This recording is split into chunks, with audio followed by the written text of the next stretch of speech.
पिता road transport corporation में driver थे और सचिवालय में सरकारी अफसर की गाड़ी चलाते थे। जीवन के शुरुआती दौर में परिवार की मदद के लिए ड्राइवर का बेटा दूध व अखबार बेचा करता था। आज वही ड्राइवर का बेटा सुखविंदर सिंह सुक्खू पूरे प्रदेश की बागडोर संभाल रहा है। जिस सचिवालय में पिता अधिकारियों की गाड़ी चलाया करते थे, आज उसी सचिवालय में मुख्यमंत्री की कुर्सी पर बैठा बेटा हिमाचल की गाड़ी का स्टीयरिंग थामकर सबसे बड़ा सियासी बाजीगर बन गया है।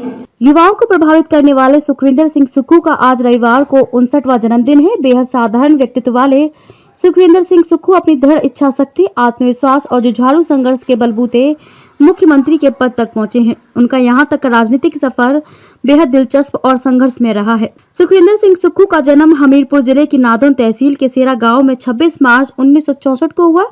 बेहद साधारण परिवार में जन्मे सुक्खू के पिता रसील सिंह सरकारी ड्राइवर थे, जबकि माता संसार देई एक गृहिणी हैं।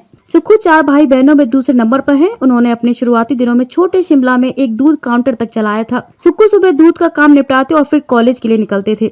पढ़ाई के वक्त ही उनकी दिलचस्पी सियासत में जागी और वह नेशनल यूथ कांग्रेस से जुड़ गए। अपने परिश्रम और संघर्ष की क्षमता के बल पर कामयाबी की सीढ़ियां चढ़ते गए। वो कॉलेजों में class representative, student central association के महासचिव और स्टूडेंट सेंट्रल एसोसिएशन के अध्यक्ष तक बने। सुक्खू में बचपन से ही टीम भावना थी। वह सबको साथ लेकर चलते थे। संजौली कॉलेज से छात्र नेता की पहचान बनाकर छात्र सियासत के गढ़ हिमाचल प्रदेश विश्वविद्यालय पहुंचे। यहां से उन्होंने LLB की पढ़ाई की और 7 साल तक NSUI के प्रदेश अध्यक्ष रहे। इसके बाद युवा कांग्रेस में एंट्री मारी और यहाँ 10 सालों तक अध्यक्ष का पद संभाला। निचले पायदान से सियासत शुरू करने की ठानी और 27 साल की आयु में शिमला नगर निगम के पार्षद का चुनाव लड़ा और जीता और छोटा शिमला वार्ड से 2 बार पार्षद रहे। वर्ष 2003 में पहली बार नादौन हलके से कांग्रेस का टिकट मिला और जीतकर विधानसभा पहुंचे। इसके बाद कभी भी पीछे मुड़कर नहीं देखा। 2008 का विस चुनाव भी जीता। हालांकि 2012 के चुनाव में उनको पहली हार मिली, लेकिन वैसे टूटे नहीं।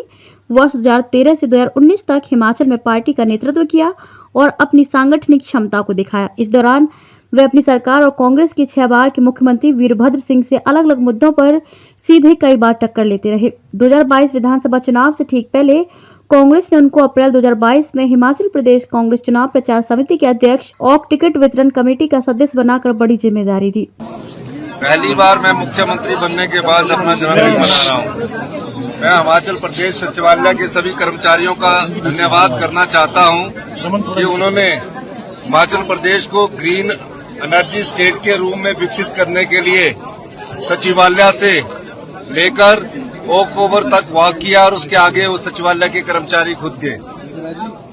हमारा ध्येय ये होना चाहिए कि हिमाचल प्रदेश के वातावरण को देखते हुए, हिमाचल प्रदेश की स्वच्छ जलवायु को देखते हुए जो हमने ग्रीन एनर्जी से रिलेटेड अपना बजट प्रस्तुत किया है, उस दिशा में हम सब लोगों को आगे बढ़ना है।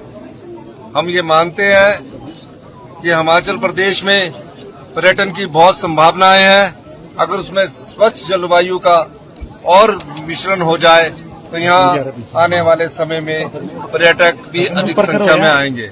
ग्रीन हाइड्रोजन की दिशा में भी हम आगे बढ़ रहे हैं।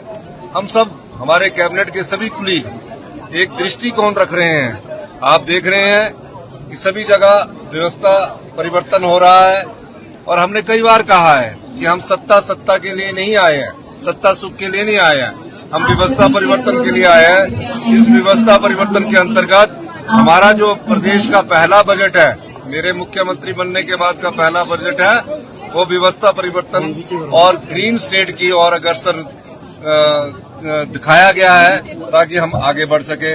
आप सब लोगों का बहुत बहुत धन्यवाद और आपको मैं धन्यवाद करना चाहता हूं कि आप सब लोग आज यहाँ आए हैं, तो आप हमारे साथ चाय पी के जरूर जाए। सर, आप क्या और हलवा खा के जाए। अपने बर्थडे पे क्या संकल्प करेंगे, जिस तरह से राष्ट्रीय राजनीति में जो परिदृश्य बना? देखिए, अभी तो जन्मदिन का मौका है, शाम को आपको फिर उसके बारे में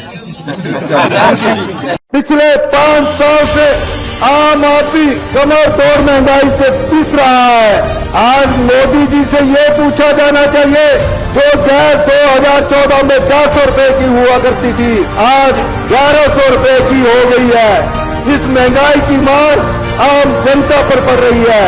हिमाचल प्रदेश में पिछले 5 साल में 14 लाख से करीब युवा रोजगार कार्यालयों में नौकरी की कतार में खड़े पाए गए हैं। पुलिस घोटाला सबसे बड़ा आजादी के बाद का घोटाला है।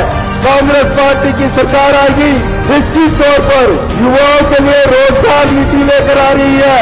हमने गारंटी में कहा है कि 5 लाख लोगों को रोजगार के अवसर प्रदान करेंगे और ये जनता इस बात का इंगित करती है कि हम चुनावी रैलियां पैसे, धन और बल से नहीं करते, हम भावनाओं से चुनावी रैलियां करते हैं।